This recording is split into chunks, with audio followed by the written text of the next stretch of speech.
This child is Moses, a fragile Hebrew infant hidden from the king's decree. He wears a tiny reed bracelet and linen wraps. His life begins in silence and fear as his mother clutches hope to keep him alive. She is Pharaoh's daughter, a young princess who walks by the river to bathe. She is both privileged and uneasy in a court ruled by suspicion. Her hand will open a life she did not know she could save.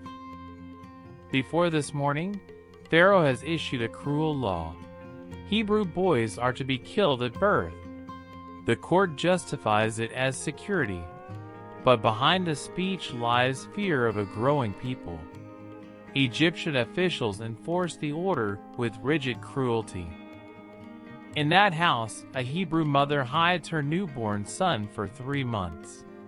She knows the law and the danger, so she nurses and loves him in secret. Her faith becomes a quiet act of defiance and trust in a God she cannot see. But when she can hide him no longer, fear presses upon her. She fashions a little ark of reeds, coats it with pitch to seal it, and places her son inside. Every movement is trembling, every breath a prayer that he might live. So she sets the basket afloat among the reeds at the river's edge and stands at a distance. The current carries the tiny ark. She watches from the shoreline, her heart heavy, trusting that a God she knows will keep watch over this fragile life. That same morning, Pharaoh's daughter comes down to bathe in the river with her attendants. She walks between the reeds, unsettled by the sight of the waters. Her presence shifts fate because the heart that looks will act, and the law will be tested by compassion. When she opens the little basket, she sees the crying child and is filled with pity. Her soft-hearted reaction crosses boundaries of law and race. The sight troubles the officials, but compassion wins, and she decides to save him despite the decree. In that moment, her choice counts more than the edict. She tells her maid to call a nurse from among the Hebrew women. The court murmurs, yet she will not relinquish the child. Her defiance is not political but humane, and it changes a life. As the princess arranges secret care, the nurse is sent to fetch the child's mother.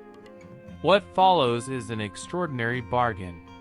The mother returns to nurse her own son, while the household keeps him. This solution preserves the child's life and keeps family bonds intact. Days pass and then months, and the child grows in a strange household. Pharaoh's daughter names him Moses, saying, "Because I drew him out of the water." He is raised with privilege, but always carries the quiet mark of his people and the reed bracelet from his first cradle. As the narrative continues, the mother's act and the princess's mercy hide the seed of a deliverer within the palace. The child's Hebrew origin is known to some, but kept secret enough to protect him. The story keeps tension between law, power, and mercy alive.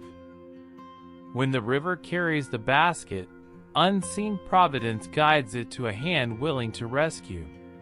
The chapter shows how God's protection can work through fear, law, compassion, and choice. Human decisions are the instruments through which a greater purpose unfolds.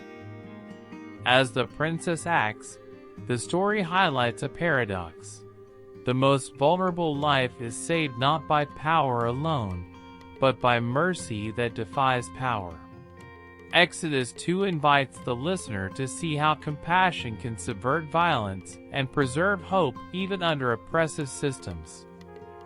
When mourning becomes memory, the rescued infant grows into a man who will stand between a people and a king. Exodus 2 quietly prepares the stage. Protection now leads to a future confrontation where identity, justice, and God are at stake. As days fold into nights, the nurse returns to her people, and the mother can continue to care for her child within the shelter of palace mercy. That hidden care binds the child's identity to his people even as he is raised under a foreign roof. In that hush, she names him Moses, a name that remembers the act that saved him. Names matter in this culture. A name ties a person to an event, to memory, and here the name recalls both water and rescue, linking his origin to his destiny. By evening, the chapter closes with a pattern: human fear, human cruelty, but also human compassion that interrupts violence.